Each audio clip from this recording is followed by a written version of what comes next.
하나님의 말씀을 보도록 하겠습니다. 하나님의 말씀은 구약 성경 이사야 6장 8절에서 13절까지. 이사야 6장 8절. 내가 또 주의 목소리를 들으니 주께서 이르시되 내가 누구를 보내며 누가 우리를 위하여 갈고 하시니 그때 내가 이르되 내가 여기 있나이다 나를 보내소서 하였더니 여호와께서 이르시되 가서 이 백성에게 이르기를 너희가 듣기는 들어도 깨닫지 못할 것이요 보기는 보아도 알지 못하리라 하여 이 백성의 마음을 둔하게 하며 그들의 귀가 막히고 그들의 눈이 감기게 하라. 염려하건대 그들이 눈으로 보고 귀로 듣고 마음으로 깨닫고 다시 돌아와 고침을 받을까 하노라 하시기로 내가 이르되 주여 어느 때까지니까 하였더니 주께서 대답하시되 성읍들은 황폐하여 주민이 없으며 가옥들에는 사람이 없고 이 토지는 황폐하게 되며 여호와께서 사람들을 멀리 옮기셔서 이 땅 가운데서 황폐한 곳이 많을 때까지니라. 그 중에 10분의 1이 아직 남아있을지라도 이것도 황폐하게 될 것이나 밤나무와 상수리나무가 배임을 당하여도 그 그루터기는 남아있는 것 같이 거룩한 씨가 이 땅에 그루터기니라 하시더라. 아멘. 여러분, 이스라엘 나라에 유명한 왕이 있었는데 이 왕이 우시야 왕입니다. 그런데 이 우시야 왕이 굉장히 중요한 때에 죽게 되었습니다. 저 이웃나라 아수르가 강력하게 일어나서 세계 최초의 대제국을 이루가는 이때에 이 위기의 때에 위대한 하나님의 왕이 죽었어요. 그래서 이사야 선지자는 이 위기의 때에 나가서 하나님의 성전에서 기도를 했는데 기도하는 가운데 우리 하나님께서 하나님의 보좌에 앉아있는 그 모습을 보고 구약 사람들은 하나님을 보면 죽는다고 생각했거든요. 그래서 내가 이 죄 많은 내가 하나님을 보았으니까 죽게 되었구나 이렇게 하고 있는데 이사야 6장 8절에 보면 이런 말씀이 들렸습니다. 이사야가 환상 중에 그 하나님의 보좌를 보고 있는데 내가 또 주의 목소리를 들으니 주께서 이르시되 내가 누구를 보내며 누가 우리를 위하여 갈꼬 이런 하나님의 음성이 들렸어요. 그때에 이 이사야가 주님 내가 있습니다. 내가 여기 있습니다. 나를 보내소서. 내가 가겠습니다. 그래서 하나님께서 어떤 메시지를 전하고 싶은데 누가 우리를 위해서 갈꼬 할 때에 이사야가 내가 하겠다고 나를 보내달라고 그렇게 이야기를 했는데 그러자 우리 하나님께서 이렇게 말씀했습니다. 9절에 보니까 여호와께서 이르시되 가서 이 백성에게 너희가 듣기는 들어도 깨닫지 못할 것이요 보기는 보아도 알지 못하리라. 여기에 중요한 말이 있어요. 우리는 하나님의 말씀을 전하거나 사람이 말을 하면 들어야 되잖아요. 그리고 보면 알아야 되잖아요. 그런데 이사야 네가 나가서 하나님의 말씀을 전하고 아무리 외쳐도 그 사람들은 듣고 눈으로 보아도 알지도 못하고 깨닫지도 못할 것이다. 그렇게 하면서 6장 13절에 보면은 이제 이스라엘 백성들이 저 멀리 아수르로 포로로 잡혀가게 될 것인데 그래서 밤나무가 있어. 밤나무. 여러분 큰 밤나무가 있고 큰 상수리나무 이런 도토리 나무가 있는데 어마어마한 큰 나무인데 이 나무가 배임을 다 당한다는 거예요. 그러면 이 큰 나무가 배임을 당하는 것은 이스라엘 나라가 아수르 나라에 망한다는 뜻입니다. 하나님의 말씀을 듣지 않고 범죄하고 살다가 다 망하게 될 것이다. 그러나 그 나무가 배임을 당해서 나라가 망했음에도 불구하고 거기에서 새로운 그 그루터기에서 순이 올라와서 새로운 나무를 형성하게 될 거다. 그래서 밤나무와 상수리나무가 배임을 당하여도 그 그루터기는 남아있는 것 같이 그래서 그 그루터기에서 새로운 삭이 올라와서 새로운 나라와 민족을 만드는 것과 같이 거룩한 씨가 이 땅의 그루터기다 이렇게 이야기를 했는데 이게 선지서니까 말이 조금 어렵게 들리지만은 우리 하나님께서 나라가 망하고 민족이 망하고 큰 위기가 왔지만은 하나님께서 거룩한 씨를 주어서 그 소수의 사람들을 통해서 새롭게 나라와 민족을 살리겠다, 새롭게 하나님 말씀을 전하는 나라가 되게 해주겠다 하는 것이 하나님의 말씀이에요. 지금요 우리 한국교회는 정말 촛불 앞에 태풍 앞에 있는 촛불 같은 그런 모습입니다. 절대로 과장된 모습이 아닙니다. 2021년 연말을 보내는 마지막 주일을 맞이해서 우리 한국교회를 그냥 조금 더 높은 위치에서 내려다 보면은 우리는 큰 지금 위기 가운데 있다. 모든 사람들은 지나고 나면은 2020년, 2021년 이 시기를 지나고 난 다음에 한국교회가 어마어마한 위기 가운데 있었다는 것을 전부 다 알게 될 것입니다. 여러분, 우리는 이 위기의 때에 준비하지 않으면 다 망하는 것입니다. 외국의 침략을 준비하지 못하고 난 다음에 임진왜란이 일어나서 얼마나 많은 백성들이 고통을 당했습니까? 에지선 라인으로 적군이 우리나라에 쳐들어올 그런 게 보였음에도 불구하고 그 라인을 껌으로 말미암아서 우리나라는 5개월 만에 6.25 전쟁이 일어나서 온 국토가 포화 속에서 수많은 고통과 슬픔을 당하게 되었습니다. 여러분, 우리 세월호도 마찬가지예요. 탈출할 기회가 얼마든지 있었는데 이기인 사람들, 어른들, 선장들 자기만 살려고 나가다가 결국은 젊은 청춘들이 수백 명이 수장을 당하는 일이 일어나는 안타까운 일이 일어났는데, 우리가 지금 종교적인 관점에서 보자면은 지금 한국의 불교는 이미 완전히 망했어요. 저는 그렇게 생각합니다. 여러분, 요새 절에 가는 사람이 어디 있어요? 자기들도 망했다 그랬잖아요. 이제는 우리가 문화재를 보호해가지고 그 기금으로 살아가자. 공식적으로 책자도 그렇게 다 나왔어요. 왜 망했겠습니까? 위기의 때에 위기를 대비하지 못했기 때문에 민족 종교처럼 보이던 불교가 사라진 거예요. 우리나라 천주교 완전히 망했습니다. 여러분, 성당 가는 사람이 어디 있어요? 남의 문제가 아니라 이 교회의 문제는 바로 지금 우리의 문제임을 알아야 됩니다. 지금 우리 한국 교회는 서구 교회가 몰라간 그 길을, 그 전철을 그대로 지금 밟고 있는 것입니다. 망하는 것은 시간 문제인 것입니다. 우리가 이대로 망하는 것을 알면서 세월호가 침몰하듯이 침몰해서 망할 것인가? 우리는 결코 그럴 수가 없는 것입니다.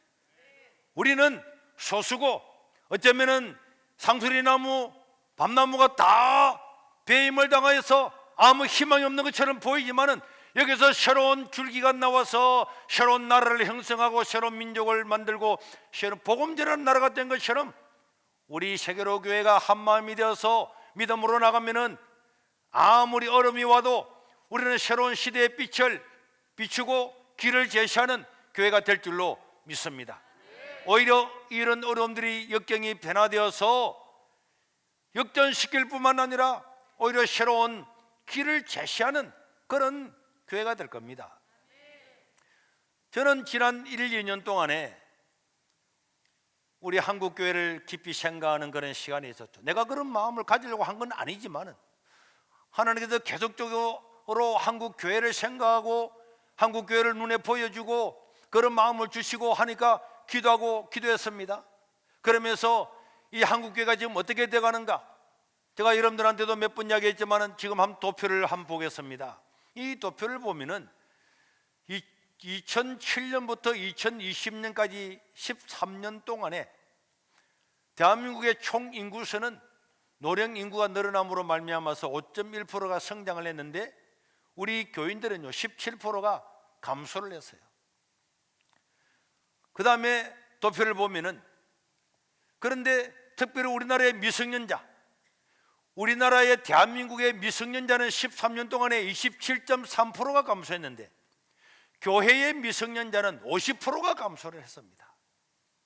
그리고 다음 도표를 보면은 이렇게 계속적인 우리나라의 출산율 통계하고 우리 지금 교회 미성년자의 통계를 제시를 해보면은 2030년이 되면은 지금 현재의 미성년자에서 71.1%가 감소하고 그 다음에 2035년이 되면은 통계적으로 제로가 된다는 거예요. 우리 국가도 큰 문제입니다. 국가도. 그래서 제가 지금 우리나라 인구를 5년 안에 20년 전으로 1.5로 되돌려 놓는 이런 방안을 마련해서 우리 국민의힘 정책의장인 김도읍 의원하고 또 국민의 대선 거기에 본부장인 원희룡 의원한테 이 도표들을 다 보냈어요. 5년만 이대로 하면은 우리나라 인구가 20년 전으로 돌아가게 될 거다. 어떻게 그게 가능하냐? 제가 도표를 다 했지만 오늘 도표는 말하지 않았지만은, 여러분, 우리나라에 지난 20년 동안 저출산을 위해서 국가가 쏟아부은 돈이 200조입니다. 그런데 지난 5년 동안 우리나라에서 저출산을 문말을 하고 출산율을 높이기 위해서 쏟아부은 돈이 150조에 5년 동안에. 그런데도 불구하고 인구는 점점 내려와서 0.84까지 왔다가 원래는 틀림없이 0.7 얼마 될 건데, 이거는요 정말 나라가 더 이상 있을 수 없는 일이고, 지금 20년 전에 1년에 67만 명을 낳던 어린아이들이 작년 한 해 동안에 27만 명으로 60%가 줄었어요. 이대로 나가면 우리 대한민국은 망합니다. 그래서 제가 이 저출산에 대한 것을 다 연구를 해보았어요. 세계적인 그런 통계도 다 가지고 오고, 그리고 국가가 안 하니까 이 목사가 지금 걱정이에요. 지난 5년 동안에 150조를 쏟아부었는데도 불구하고 출산율이 개선이 안 되는데, 그 출산율을 제가 어떻게 하면 개선할 수 있겠냐. 그래서 우리 아들하고 딸하고 사위가 다 모여서 한번 의논을 해봤잖아요. 그래서 해보니까 애를 한 명을 가지고 있으면은 우리나라 초등학교 13세에서 0세까지의 아이들이 한 명이면 국가에서 직접 지원을 50만 원을 해주는 거예요. 그러면 3명을 가지고 있는 사람은 150만 원을 받는 거예요. 그래서 1년 12달 동안 우리나라 전체 인구가 0세에서 13세까지가 530만 명입니다. 530만 명을 매달 한 명한테 그 부모에게 50만 원을 주면은, 그 1년에 12달을 주면은 1년에 31조 8천억입니다. 31조 8천억을 어린아이를 키우는 부모에게 위로금을 주게 되면은 1년에 31조 8천억인데, 여러분, 이재명은 노인들한테 100만 원 준다 그랬잖아요. 노인들한테 100만 원 주는 것도 좋지만은, 노인들한테 100만 원 주기보다는 어린아이들을 양육하는 부모에게 직접적인 지원을 한 아이한테 50만 원씩을 1년 동안 12개월 계속 해주면은, 내가 많은 사람한테 직접 물어봤습니다. 만약 이렇게 하면은 애를 낳을까 말까 하는데 어떻게 하겠냐? 더 놓겠다는 거야. 더 놓을 의향이 있다는 거야. 우리나라의 대한 산부인과에서 발표하기를 최소한으로 1년에 낙태되는 아이가 110만 명입니다. 그런데 지금 우리나라에 태어나는 아이가 27만 명. 원래는 더 줄었을 거예요. 만약에 낙태하는 아이의 3분의 1만 줄여도 우리는 20년 전에 출산율로 돌아갈 수가 있는 거예요. 그 다음에 미혼모 때문에 얼마나 사회가 문제가 많습니까? 그런데 이런 사람들이 정당한 국가의 지원을 받아서 자녀를 양육할 마음을 가지게 되면은, 여러분, 하나 낳은 사람이 2명 낳을 수 있고 3명 낳을 수 있는 거죠. 그런데 이런 여러 가지 안을 만들어서, 통계를 딱 만들어서 주니까 살펴보겠다고 하는데, 이게 국가의 미래를 위해서 입안을 받을지 안 받을지는 모르지만은, 여러분, 우리가 인구가 절감이 되면은 나라에 희망이 없잖아요. 국민요금 누가 낼 겁니까? 세금 누가 낼 겁니까? 지금 이대로 인구가 줄어든다면은 우리나라는 완전히 망할 겁니다. 인구가 늘어나는 것은 우리 세계로 교회밖에 없어요. 우리 세계로 교회 내가 지난번에 해봤습니다. 교육자가 8명인데 자녀가 몇 명이냐 보니까 자녀가 21명이었어요. 자녀가 21명인데 아직도 더 날 애들이 있잖아요. 그러니까 평균 우리는 3명씩 놓는 거예요. 그래서 우리가 애가 태어나면 반지를 주고 축가금을 주고, 돌 되면 또 돌 축가금을 주고, 셋째 나면 셋째 축가금을 주고, 격려하고 위로하고 나니까 우리는 애를 많이 낳잖아요. 국가가요 이런데 정신을 쏟아사지 아니하고 여기에 뭐 100조 주겠다, 뭐 100조 주겠다, 1년에 31조 8천억만 있으면은 부모들한테 얼마든지 도움을 될 수도 있는 거고, 그리고 유럽이나 저 프랑스나 영국이나 독일이나 헝가리나 저런 다 유럽 나라에는 직접 지원하는 것이 3.0%가 다 넘어요. 직접 지원 안 해요. 우리나라는 0.5밖에 안 돼요. 직접 지원을 안 한 겁니다. 물론 어린이집이나 유치원이나 이게 다 지원은 가지만은, 그러나 여기에서 특단의 대책을 가지고 이런 자녀를 양육하는 부모들에게 특별한 수당을 줌으로 말미암아서 자녀를 키우는 보람이 있고, 이렇게 하면은 저는 나라가 이제 망해가기 때문에 특단의 대책을 세워야 되는 거예요. 노인한테 100조 주는 게 아니고 이런 어린아이를 양육하는 부모들한테 31조 8천억을 주면 될 거다. 그걸 하고 있는데 원희룡이한테도 아직 연락이 안 왔어요. 김도읍 의원도 연락이 안 오고, 목사님 살펴보겠습니다 말만 하고. 내가요 얼마나 안타까우면은 목사가 이런 일을 하겠냐고 매일마다 싸움만 하고 말이야. 그래서 저는 이재명이도 싫고 윤석열이도 싫고, 야 어떻게 뭐 군복 입고 돌아다니고 어디 돌아다니고 그게 중요합니까?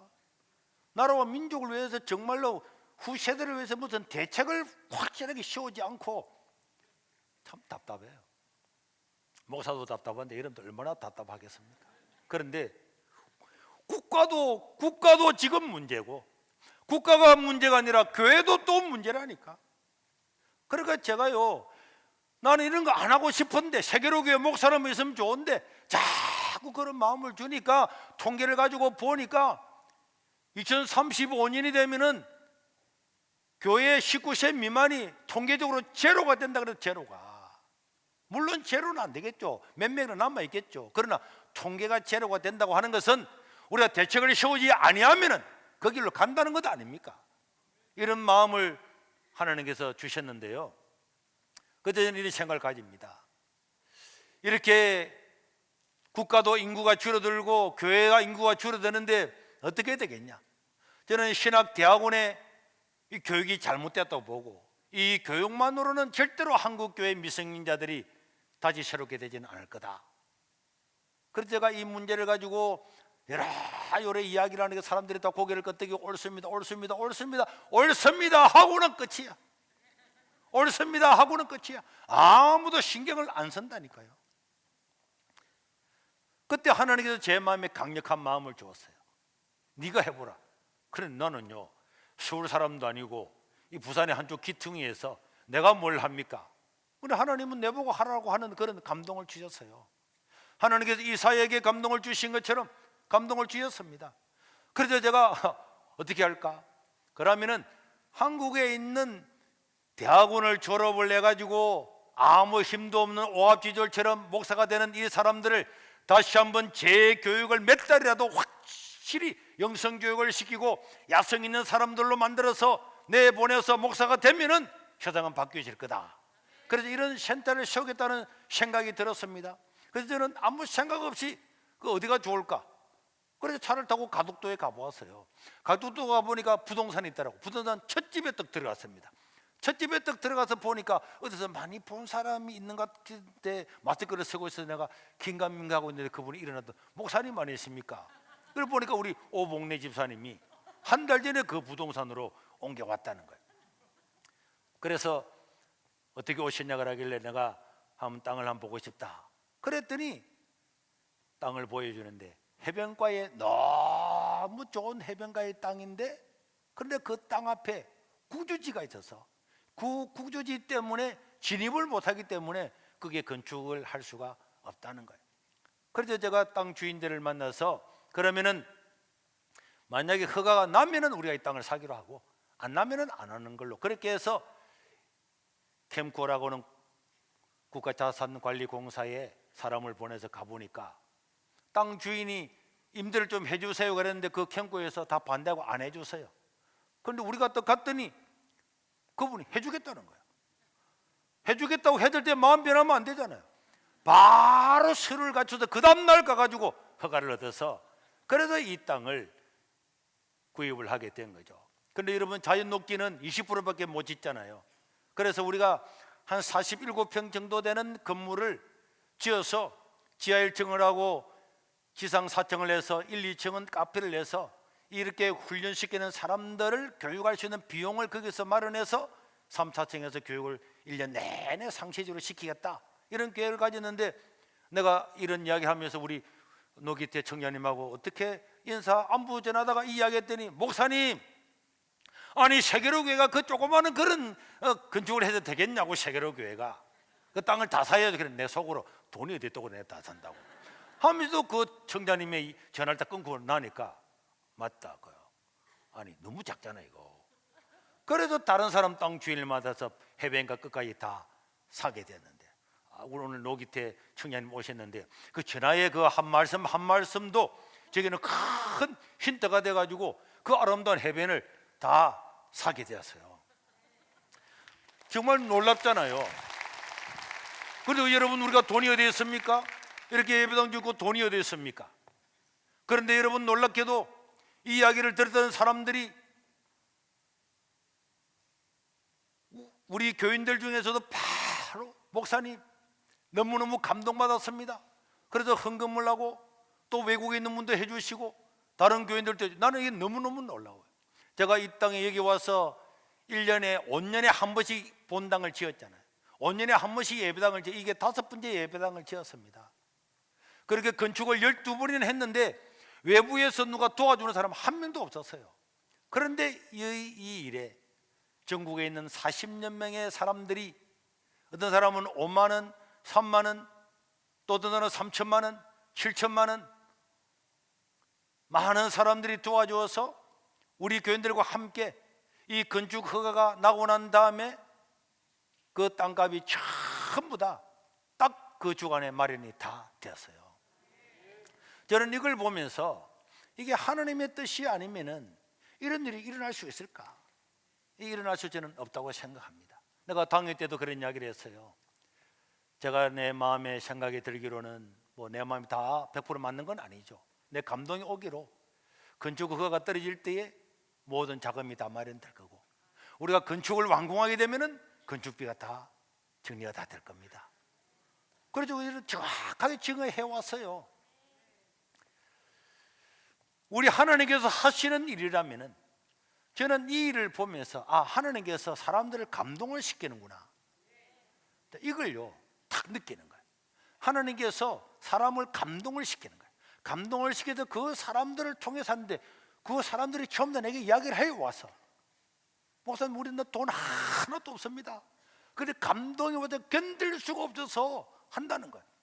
그래서 내가 설교에서는 몇 번 이야기했죠. 어느 아주 개척교회하는 그 여자 목사님도 정말 개척교회하고 아무것도 없는데도 감동이 와서 한다는 거예요. 미국에 있는 그 권사님도 자기가 감동을 받아서 견딜 수 없어서 한다는 거예요. 우리 교인들 중에도 감동을 받아서 바로 가서 자기 있는 거 다 가져왔다는 거예요. 여러분, 이게 사람이 할 수 있는 일이 아닙니다. 출애굽기 35장 21절에 보면은 모세가 광야에서 회막을 지을 때에 사람들이 감동을 받아서 감동된 모든 자와 자원하는 자들이 가져와서 나중에는 모세가 그만 가져오라 그래가지고 그것이 딱 할 만큼 하나님께 감동을 했죠. 역대상 29장에 보면은 다윗이 성전 건축을 하는데 수많은 사람들이 자원하는 마음으로 감동된, 하나님이 감동된 사람들을 통해서 솔로몬 성전을 건축을 하게 했습니다.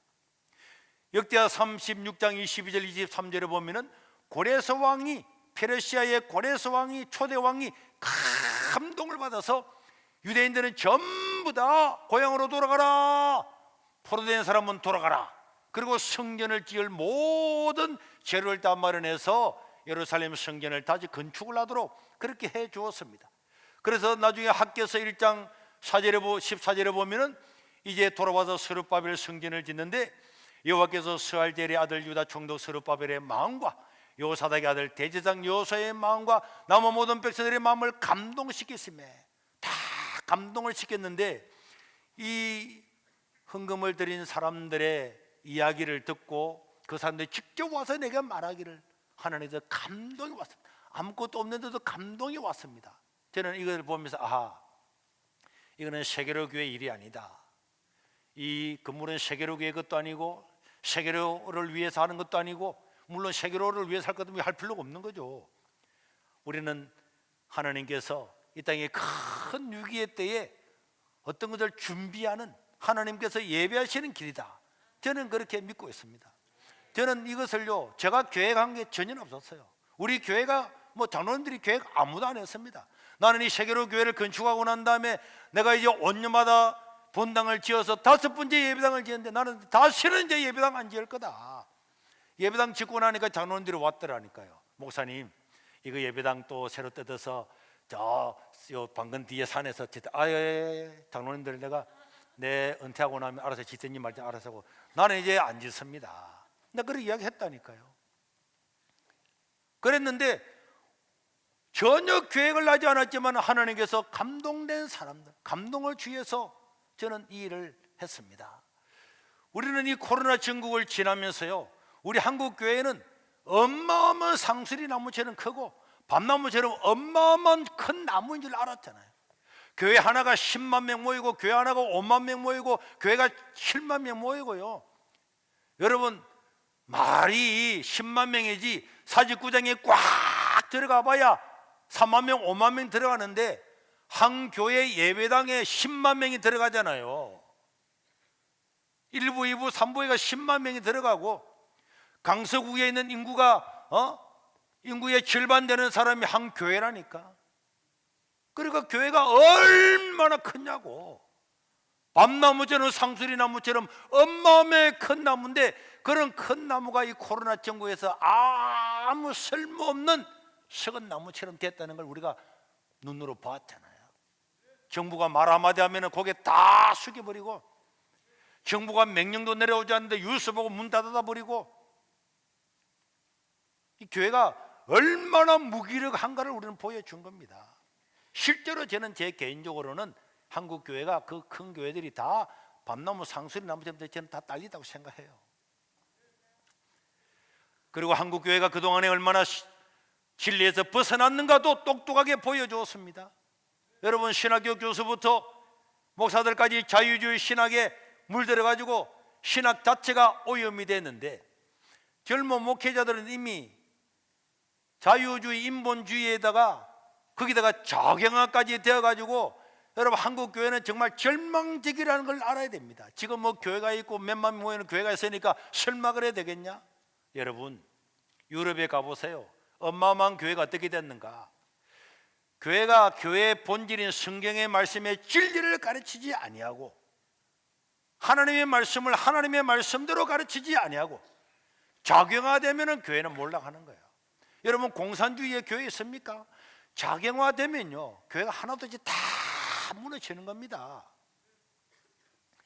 사무엘이 선지 학교를 세워서 그 어려운 시대에 나라를 살리는 선지자들을 길러내고, 엘리야와 엘리사가 선지자 생도들을 길러내서 그래도 나라가 엉망이 되고 죄밖에 짓지 않는 나라가 되었음에도 불구하고 시시때때로 선지자들이 나타나서 왕을 책망하고 제사장을 책망하고 정치가들을 책망하고 하나님 말씀이 그대로 살아서 나중에는 새로운 민족을 이루었던 것처럼 우리는 이 가족 비전 센터를 통해서 이 일을 하고자 하는데, 어제 날씨가 추웠지만 우리는 기공식을 가졌죠. 저 바닷가에 우리가 이미 땅을 고르게 해놓고 그 다음에 어제 우리가 기공 예배를 드렸습니다. 그리고 저도 또 나왔네. 이야, 그 다음에 우리가 저 바닷가에 저렇게 세우는데, 우리 교회에서도 건물을 세울 수 있지만은 여러분, 목사님들이 와서 저 바닷가에서 차도 마시고 힐링을 하면서 여기서 영성을 가지고 나라와 민족을 위해서, 새로운 교회를 위해서 헌신하고자 하는 사람이 1년에요 100명, 200명만 다 나와서 모든 도시의 곳곳에서 몇 명 모일지라도 우리는 하나님의 말씀을 사수하겠다, 믿음으로 살겠다, 이런 사람이 있으면은 그 그루터기를 통해서 저는 한국 교회가 새로워질 줄로 저는 믿습니다. 그래서 저는 이 센터를 통해서 이 교육을 내가 직접 주관할 계획이거든요. 내가 똑똑한 건 아니지만은 많은 세계적인 영성가들을 불러서 이 사람들을 통해서 이 일을 하기를 원하는데, 첫째로는 성경적인 신앙관을 똑바로 확립을 해야 됩니다. 가장 큰 문제가 자유주의 신학, 인본주의 신학이 가장 큰 문제입니다. 여러분, 잘못된 신학은요, 신학이 잘못되면 다 잘못되는 거예요. 성경을 성경대로 안 믿습니다. 목회자가 성경을 안 믿으면 누가 믿겠습니까? 여러분 WCC 보세요. WCC는요 종교 혼합주의입니다. WCC는 세계교회 협의회라고 하는 세계교회를 다 아우르겠다, 다른 종교도 다 아우르겠다, 불교든 천주교든 다른 종교 다 아우르겠다. 이 가능합니까? 1 더하기 1은 2입니다. 진리는요 독단성이 있는 거예요. 진리라고 하는 독단성이 있어야 진리입니다. 1 더하기 1은 2인데 3, 야 니도 3, 니도 답해라. 4, 니도 답해라. 야 15, 야 니도 답해라. 그러면 진리가 어디 있겠습니까? 그러니까 WCC를 한국의 대형교회들이 전부 다 수용하고 인정을 다 했잖아요. 예수 그리스도만 우리의 유일한 구원자다 이게 아니고, 불교를 믿든 천주교를 믿든 성공회를 믿든 다른 미신을 믿든 전통 종교를 믿든 다 하나 가자, 이 가능합니까?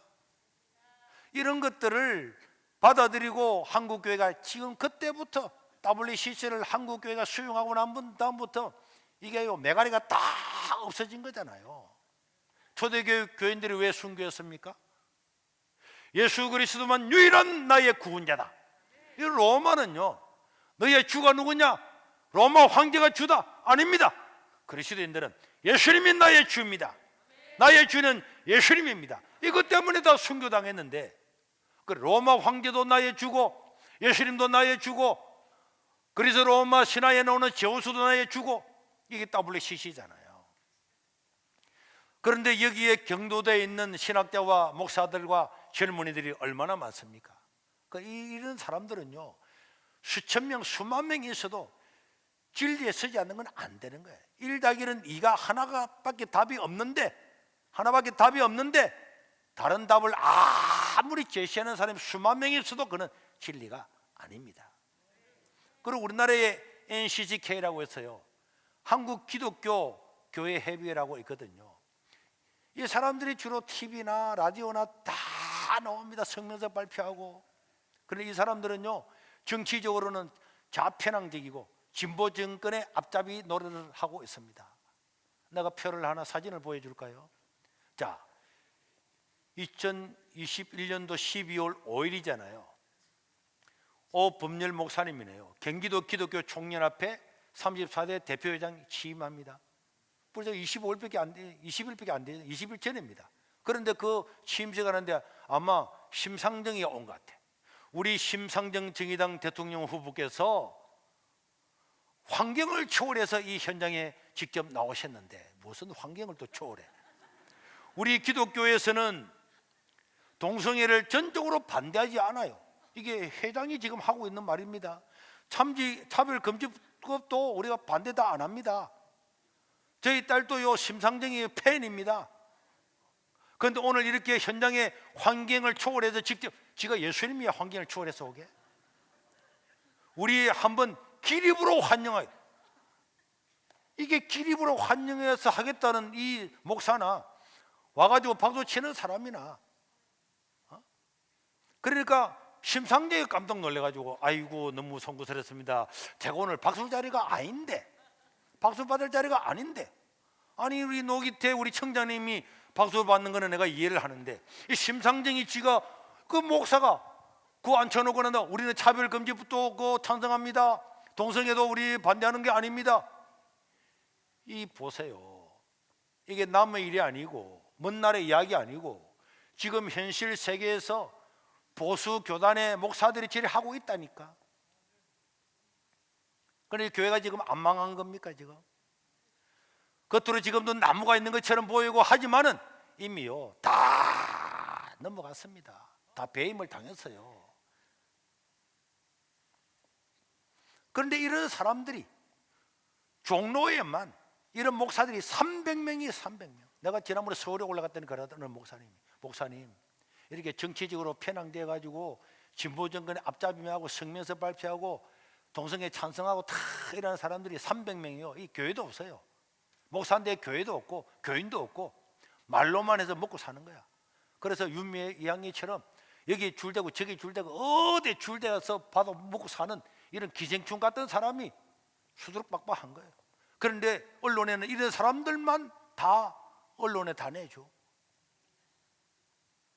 여러분, 10에서 잘잘법인가 그거 한번 보세요. 하나님께서 창조를 한 것이 아니다. 진화를 통해서 하도록 하나님께서 그렇게 만들었다. 이런 말도 안 되는 것들을 가르치고 그런 방송으로 내보내고, 그러니까 기독교 방송 아니잖아요. 좌파로 다 넘어갔잖아요. 언론부터 저런 사람들부터 전부 다 넘어갔습니다. 여러분, 진화론을 믿는 거는요, 지금 학자들은요, 창조론을 믿는 것보다 100배나 더 믿음이 있어야 된다고 하잖아요. 아무것도 없는 무의 세계에서 유가 됐다. 바다에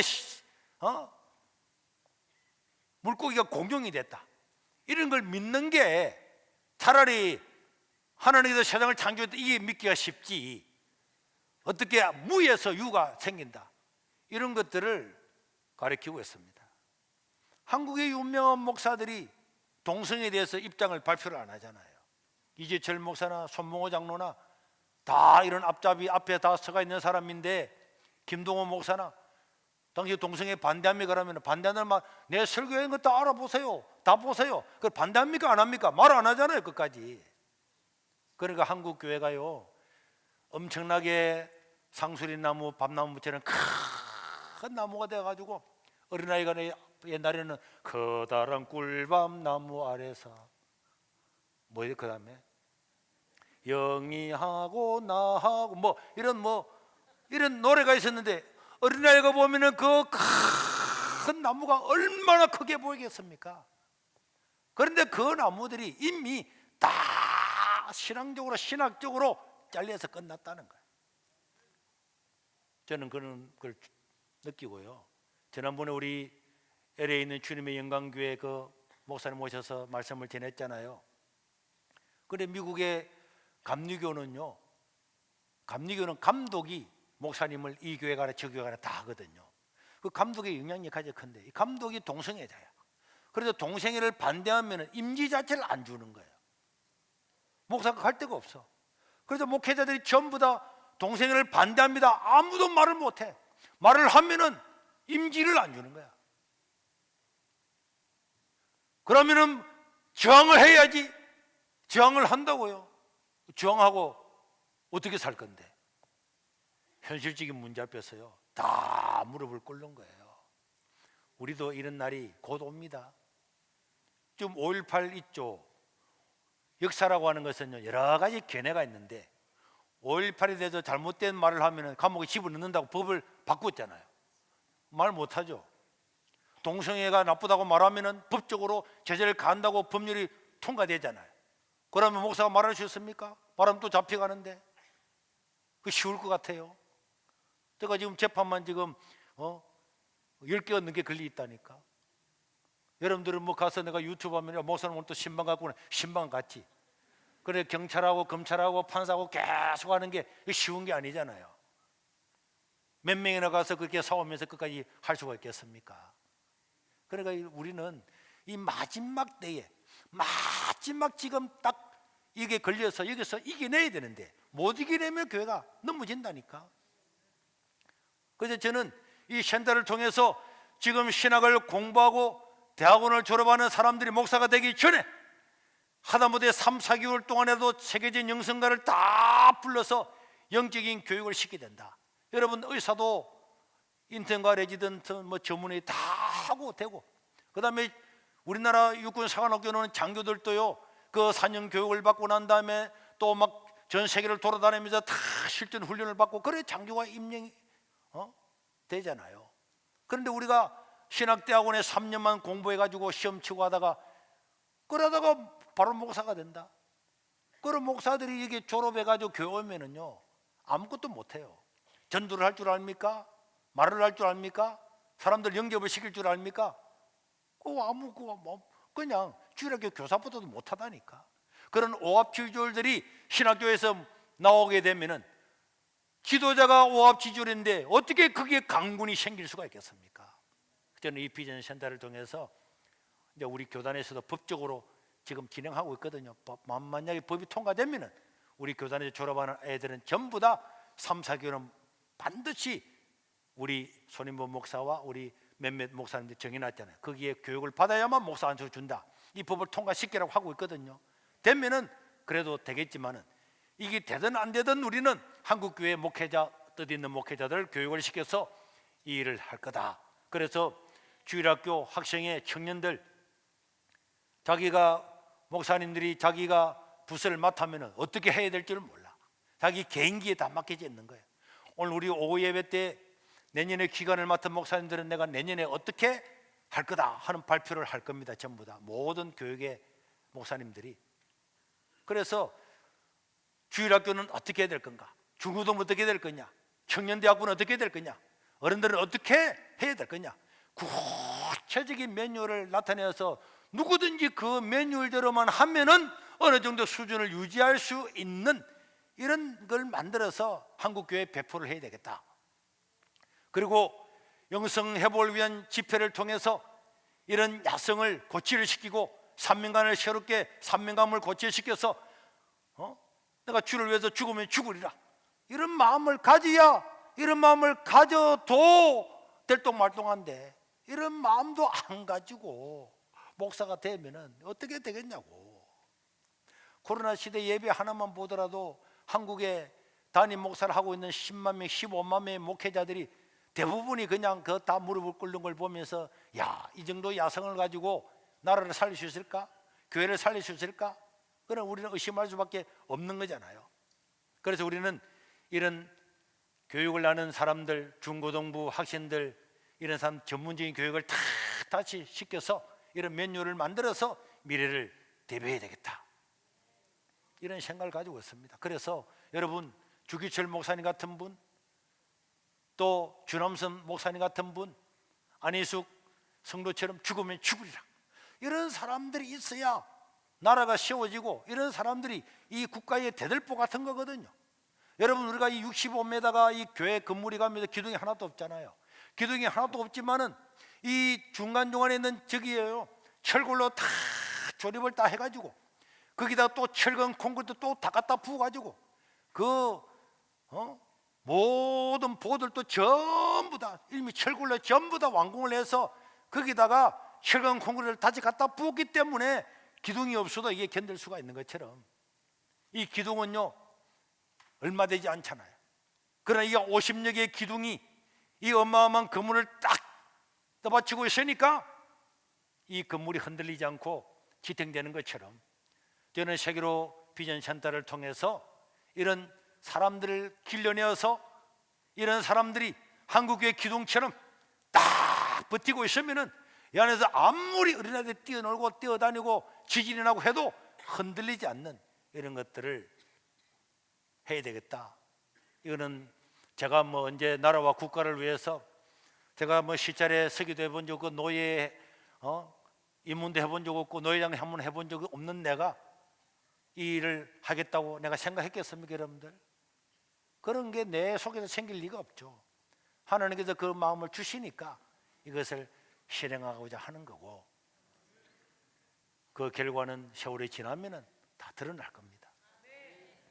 우리가 2021년 마지막 주간을 보내면서 내년 5월달, 6월달이 되면은 이 건물이 완공이 될 겁니다. 그때 되면 우리는 바로 이 사람들을 모집해서 또 교육을 하고 하는 모든 여건들을 만들어서 정말 상수리 나무가 배임을 당하고 밤나무가 배임을 당하고 듣기는 들어도 알지 못하고 보아도 깨닫지 못하고 이런 시대라고 할지라도 우리가 이것을 충성해서 헌신해 나가면은 하나님은 당신의 뜻을 이룰 거다. 여러분, 이사야는 백성들한테 복음을 전했습니다. 백성들이 안 받아들였어요. 이사야는요 너무 답답해서 하나님께서 말씀했습니다. 이사야야, 네가 홀딱 벗고 3년을 다니라. 왜요? 너희들이 포로로 잡혀갈 때 이렇게 될 거라는 걸 알려주라. 그래서 이사야 선지자는 남자 성인임에도 불구하고 선지자임에도 불구하고 자기의 몸에 실오라기 하나 걸치지 않고 3년을 다니면서 복음을 전했습니다. 아무도 그 말을 안 들었어요. 아무도 안 들었습니다. 그리고 그 꼴이 보기 싫어서 먼나세라고 하는 왕은 이사야를 잡아다가 통나무에 구멍을 뚫어서 살아있는 이사야를 그 안에 집어넣어 가지고 살아있는 채로 잘라서 죽인 사람이 먼나세고 죽은 사람이 이사야 선지자입니다. 이사야 선지자는 그 일을 하다가 죽었지만은, 그러나 우리가 이사야서를 보잖아요. 이사야 66장에 실린 이 말씀을 통해서 그 다음 세대들이 나라를 세우고, 나중에 저 고레스 왕도 이사야서를 보면서 이스라엘 백성들을 전부 다 고국으로 다 돌아가라, 성전을 건축해라. 한 사람이 희생하고 한 사람이 죽음을 각오하면은 그 사람은 고난을 당할지 몰라도 나라는 살 줄로 믿습니다. 민족은 살아나는 거예요.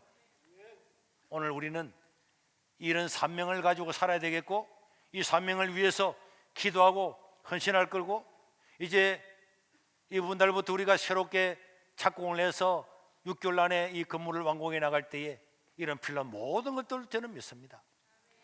하나님께서 감동한 사람이 있을 거고, 감동하는 사람들을 통해 일을 할 거다. 여러분들도 함께 기도해 주시고, 우리 한국교회가 어마어마하게 부흥하고 큰 것처럼 보이지만은 사실은 헛붕성과 똑같은 거다. 그러나 우리가 여기서 뿌리를 내리고 그루트기처럼 새순을 일으키면은 달라질 거다. 그리고 우리 오늘 오예성에도 보세요. 초등학생들도 기도하죠. 우리 초등학교 중등부, 저는 여기에서 수많은 인재들이 나타날 줄로 믿습니다. 지금 우리 청년들도요, 다 독서 그룹이 있고 공부하고 토론하고 정치, 경제, 역사에 대해서 연구하는 우리 친구들이 다 있습니다. 어제도 다 가서 했고요. 여러분, 지금 청년들이 자기 먹고 취업 문제에 빠져 있는데 이렇게 정치에 관심을 가지고, 역사에 관심을 가지고, 성경에 관심을 가지고 일주일에 한 가지 책을 보면서 토론하고 하는 데가 어디 있습니까? 우리 부산, 마산, 창원에는 지금 다 하고 있잖아요. 우리 교회가 주축돼서 하고 있습니다. 이 사람들 한 사람 한 사람이 자라서 정치도 바꾸고 경제도 바꾸고, 저는 이 한국의 기독교도 바꿀 줄로 믿습니다. 이를 위해서 여러분들 함께 기도해야 되겠습니다. 우리 가족 비전 센터를 통하여서 하나님의 큰 뜻이 드러나고, 또 하나님의 감동된 사람들을 통해서 이 일이 이루어져서 하나님의 뜻만 이루어지도록 우리 1분만 통성으로 기도하겠습니다. 주여, 자비로우신 우리 하나님 아버지, 하나님의 은혜를 감사합니다.